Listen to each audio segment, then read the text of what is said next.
Hello, my fellow Criterion collectors. I have some great news, which I'm sure many of you are already aware of. We currently have a Criterion sale running for the month of November. And in fact, not just one Criterion sale, we've got two. We have one in the US at Barnes & Noble, the traditional 50% off sale that we get every November. But in the UK as well, we have a 40% off Criterion sale at HMV and Amazon and some other retailers.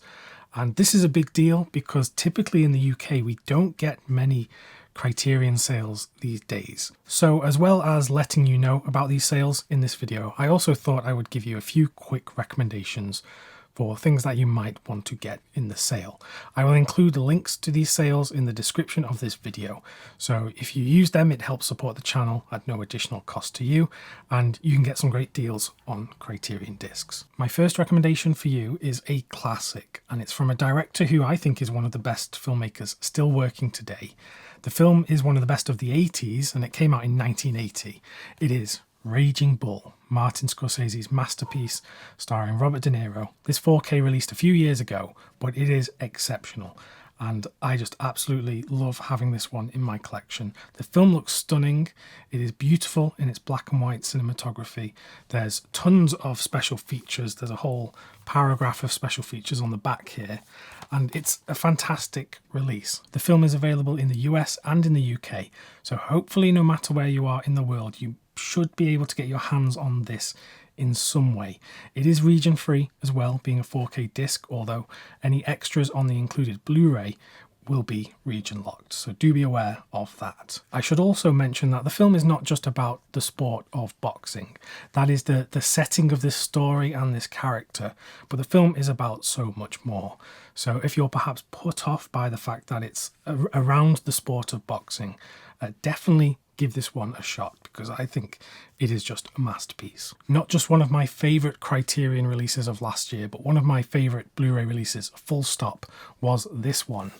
Todd Browning's Sideshow Shockers. This is a box set featuring 3 films from the wonderful director Todd Browning, who famously directed Universal's Dracula from the 1930s. I remember when Criterion announced they were releasing this box set, and it was huge news, a massive surprise to everyone, because the headline film in this set, Freaks, is a notoriously famous film for its depiction of different people. The film is centered around this circus troupe, and these people have all these different physical disabilities, and they are the freaks as titled in the film. And the film had never had a Blu-ray release up until this set came out, and many people thought that because of the controversy and the taboo around this film that it would never see the light of day again. I think Freaks is such an important film in film history, and I think it is amazing in how it portrays the differences between people and how we treat one another not very fairly. But if getting Freaks on Blu-ray finally wasn't good enough, to sweeten the deal, we have 2 extra feature films here. Both of these are silent films directed by Todd Browning. We have The Mystic and The Unknown. And these are excellent films as well, which I had never seen before, and they were a huge surprise to me. So this whole set with its special features as well, and I really like the art style. This was just one of the best releases of last year. You can tell by the ratings logo on the packaging that this is a UK release as well as being available in the US. So this is available in both sales, so it's well worth it. It gets my highest recommendation. I'll have to admit it does feel a bit strange talking about horror films after Halloween has just passed. It feels like there should be a bit of a break here, but some of these Criterions that I've been watching recently were in fact horror films, and this one just got a UK release. It's Night of the Living Dead, getting the 4K Criterion treatment. This had been out in the US for quite some time, but I was now able to get my hands on it locally, and I love this film. It is a classic for so many reasons, inventing the genre of zombie films and catapulting zombies into popular culture, launching the career of George A. Romero, who would go on to make a number of great films in his long career. Outside of horror, it's a hugely influential film in American independent filmmaking, And it's often been noted how important it is for casting a black actor, Dwayne Jones, in the leading role. And this wasn't a political statement from George A. Romero. He has said many a time that he just wanted to get the best actor for the role, and this was the actor that he ended up casting. This is a great 4K Criterion to add to your collection because I think it looks beautiful on this 4K disc. The film was obviously shot for quite a low budget. It wasn't using the best kind of film stocks and cameras and lenses, etc. But nevertheless, the film has a very nice appearance on this disc, and it probably is the best that the film will ever look. You also get lots and lots of special features. There's absolutely tons on here. So this is a fantastic release to get. It is not currently available on sale in the UK, sadly, because for some reason the sale isn't including brand new releases. The sale items are only up to a certain date, unlike the US sale, which has even brand new titles releasing in the sale period on sale. So Night of the Living Dead on 4K, essential in my opinion. And even though we've just gone past Halloween, horror is not just for Halloween, so maybe watch it at Christmas with the family. Sticking to the horror theme, we have a Criterion 4K release that came out in the UK and the US around about the same time. It's this one. 2 films produced by Val Lewton. We have I Walked with a Zombie and The Seventh Victim. Now you might be thinking it's a bit weird to throw these 2 films together that are unrelated in story, directed by 2 different directors. Why are they bundled here? Well, the producer Val Lewton is a big name, and he was one of those producers who had a lot of creative control over the film.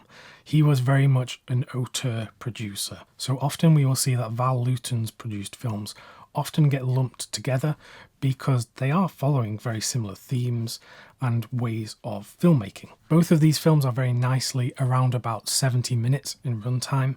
That is because these were made as B-movies as part of RKO's a B-movie production unit. And B-movies were a big thing in the 1940s. And it didn't necessarily mean that these films were worse than the A-movies.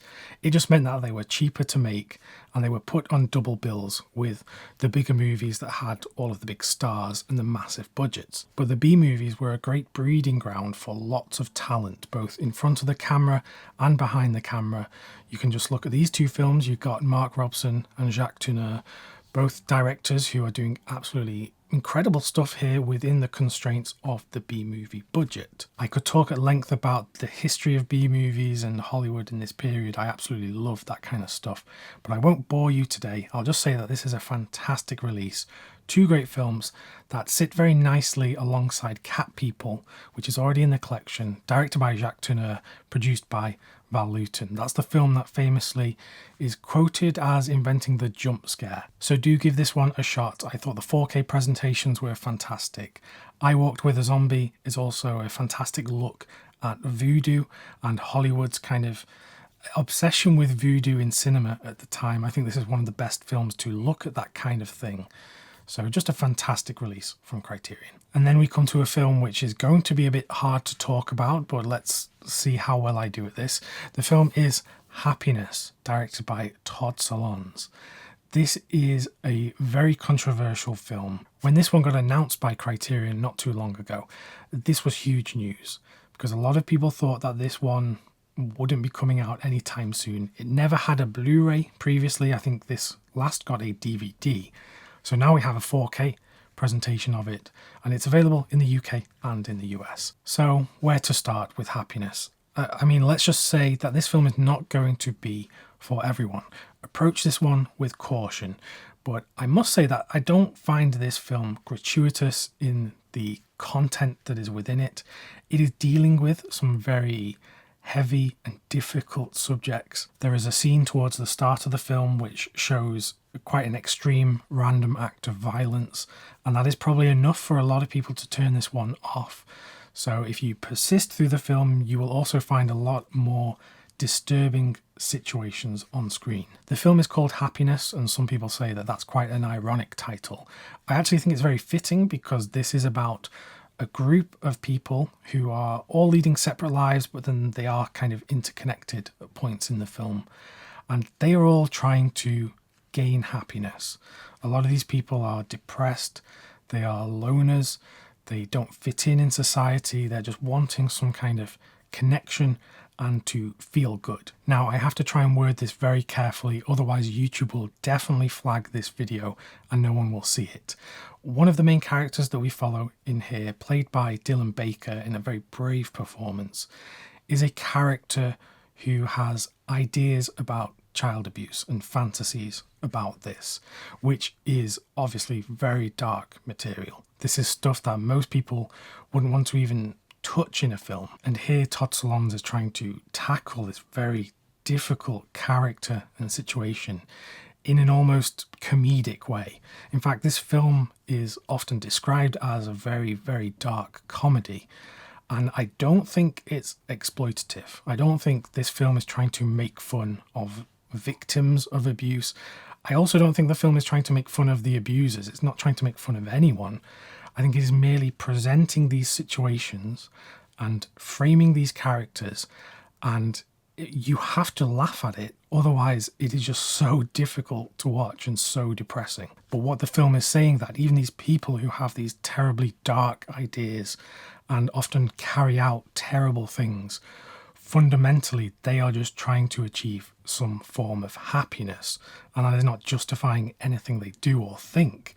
It is just kind of saying that these people are among us and these people are like you and I. It is very difficult and uncomfortable viewing, and I don't recommend it to everyone. Please do not just watch this one blindly. It is a challenging film.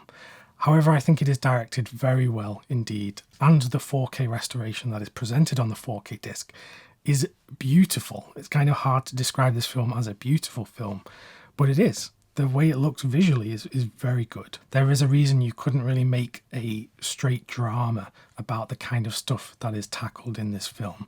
Particularly, there is just a final conversation in this film that is one of the most uncomfortable things I have ever listened to and watched on a film. So it's very shocking and a very powerful film, there's no doubt about it. So those are just some quick thoughts on some Criterion discs that are available in the UK and in the US. And you'll be able to get these in the Barnes & Noble sale at 50% off. And you can get at least Raging Bull and the Todd Browning's Sideshow Shockers in the sale in the UK. Unfortunately, the 3 newer titles are not in the sale, but maybe in a future sale, keep these ones on your want list. I'll have some more Criterion Collection recommendations coming to you very soon in some new videos, but for now, stick around on the channel and watch the video that's presented on screen right now. Thanks very much for watching, and I'll see you soon.